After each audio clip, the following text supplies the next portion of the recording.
Selamat pagi, Om Swastiastu, Assalamualaikum warahmatullahi wabarakatuh. Swalom, nama budaya, salam sejahtera bagi kita semua. Perkenalkan, saya Dr. Ana Agung Ayu Mediari, spesialis saraf konsultan dari Departemen Neurologi Fakultas Kedokteran Udayana, Rumah Sakit Prof. Murah Denpasar. Kali ini kita akan berbicara tentang how to love your brain, atau bagaimana cara mencintai otak Anda. Tapi sebelum berbicara tentang cara mencintai otak, sangat perlu kita membahas apa alasannya sehingga kita harus mencintai otak kita. Yang pertama adalah karena otak merupakan bagian yang terpenting, membantu kita agar mempunyai kualitas hidup yang baik sepanjang kehidupan kita. Kenapa? Karena ada 3 bagian otak yang mempunyai fungsi yang sangat penting membantu kualitas hidup. Yang pertama adalah korteks prefrontal yang terletak di depan. Ini mempunyai fungsi untuk berpikir, mengambil keputusan, merencanakan sesuatu sehingga kita dapat produktif dan bekerja dengan baik. Kemudian ada amigdala. Amigdala itu berperan untuk pengaturan emosi sehingga kita dapat bekerja dengan baik. Kemudian terdapat juga hipokampus yang berperan dalam memori untuk menjaga daya ingat. Jika bagian otak tersebut bekerja secara harmonis, sehat, dan aktif melalui hubungan antar sel, maka kita akan menjadi pribadi yang bijak, cepat dan tepat dalam mengambil keputusan dan menyelesaikan masalah, serta produktif. Itu harapan kita. Namun, sayangnya, seiring usia, sel-sel saraf sedikit demi sedikit akan mengalami kematian.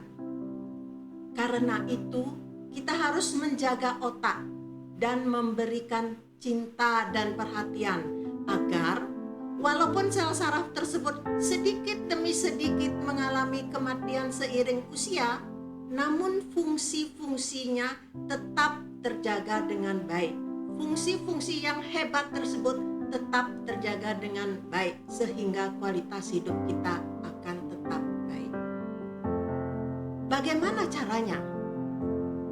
Yang pertama adalah walaupun sel-sel saraf tersebut mengalami kematian yang sedikit demi sedikit, kita harus berusaha agar hubungan antar sel saraf itu tetap terjaga dengan baik dengan cara menumbuhkan sinap-sinap yang menghubungkan satu sel saraf dengan sel saraf yang lain.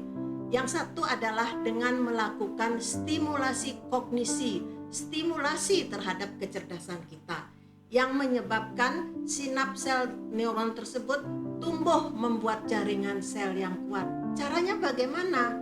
Bisa secara informal, yaitu dengan melakukan usaha-usaha bersosialisasi dengan lingkungan, maupun secara formal dengan melakukan pendidikan formal, misalnya kursus atau sekolah.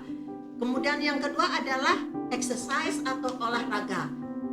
Karena exercise atau olahraga tersebut akan meningkatkan aliran darah ke otak dan itu akan menjamin suplai oksigen dan nutrisi ke otak. Yang ketiga, penting sekali adalah nutrisi yang sehat yang diperlukan untuk bisa menumbuhkan sinap-sinap tersebut dan juga neurotransmitter yang ada di otak. Yang kedua adalah kita harus selalu bisa menjaga otak kita agar tetap aman dari hal-hal yang buruk seperti begadang, narkoba, alkohol, dan juga harus menghindari trauma kepala serta modifikasi faktor risiko yang berkaitan dengan kecerdasan seperti misalnya hipertensi, kencing manis. Yang ketiga adalah menjaga emosi agar tetap gembira dan tidak depresi dengan selalu berdoa, berpikir positif, dan berbuat baik. Demikian cara-cara kita mencintai otak kita, dan bila itu dilakukan sepanjang kehidupan kita, niscaya kita menjadi orang yang mandiri, sehat, dan produktif. Salam sejahtera. Terima kasih.